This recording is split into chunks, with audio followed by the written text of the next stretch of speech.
I grew up in Morgan Hill and went to Live Oak, left for college, came back 10 years later to run the downtown program, ended up being on the city council for a dozen years and remain here with raising our 4 kids. Morgan Hill for us is, my wife also grew up here, and so it's a multi-generational community that means a lot to us on several levels. One of the unique things about growing up here when I did was that it was one of the fastest growing communities in the region, and was frankly growing too fast. And as a result, we ended up kind of at gridlock, and schools were on double session and sewer systems overflowed. But as a result, we ended up with a controlled growth policy that really has held us in very good stead over the last 3 or 4 decades. It's done wonders for our ability to build our schools as we're building our communities, build our infrastructure out, whether it's parks or roads or other amenities, and created what I think is a wonderful community that we have today.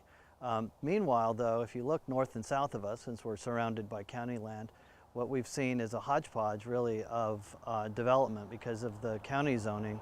And it's really a stark contrast when you see, old orchards next to beautiful, big, huge houses, next to greenhouses, next to golf ranges, and who knows what else. And really, that's what concerns us about not having the kind of planned growth that we know we'll be able to institute in a place like the Southeast Quadrant. The zoning that's allowed now in the county areas really would create exactly that kind of negative nightmare scenario that we've seen both south and north of us, where you don't have planning and you don't have reasonable growth that has been the hallmark of Morgan Hill for more than 4 decades. One of the ideas was to try to create a green belt. We're only a block and a half a block from Maple, a long kind of Maple. Yeah. What was the theory behind that? Why would you want that? Well, Greenbelt does a couple of things. It makes a clear distinction, and if you've paid for it and defined it, I was a supporter of the Open Space Authority and have been an advocate for defining where our Greenbelt and green areas are going to be, but they have to make sense within the broader context. In the Southeast Quadrant, you have an opportunity to create that in a way that makes sense, not only relative to the things next to it, but also in a way that's going to be preserved in perpetuity, which is really the point. If it's going to be threatened or something that's short term that you can't rely on, then you really haven't done what you need to do.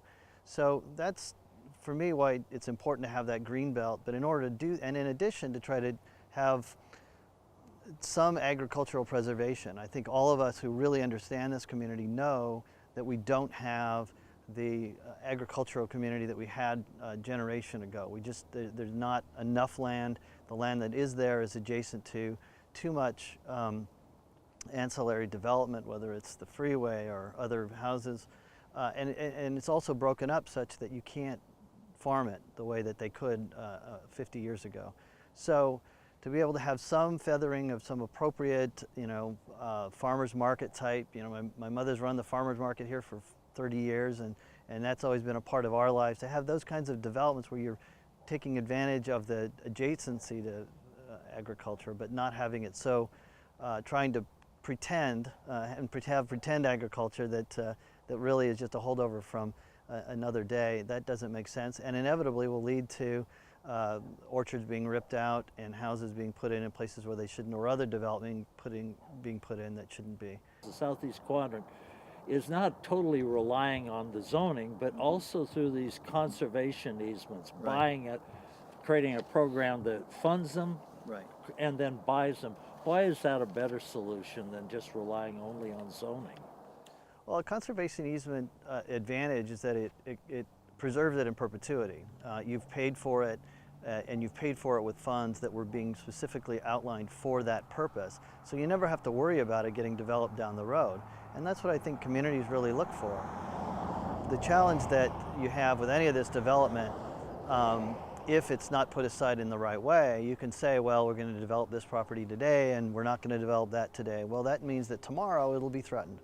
In this way, you've really preserved it in perpetuity and done it in a way that all of us can have assurance will not be reversed in 5 years or in 50 years. part of the component of the southeast quadrant is to put more sports facilities out near the freeway, near the aquatic center.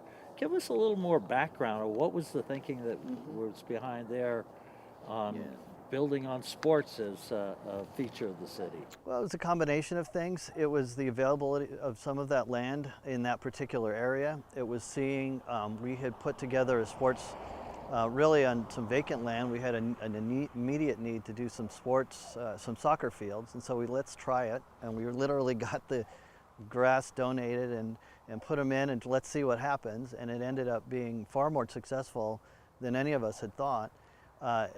Would have thought at the beginning, and so we thought, well, let's build on that. And so when we looked at doing an outdoor sports complex, that was the location that made the most sense. When we looked at doing an aquatic complex, that was the location that made the most sense. And so now we've got that base built up where you've got a well-known regional facility that in both of those capacities.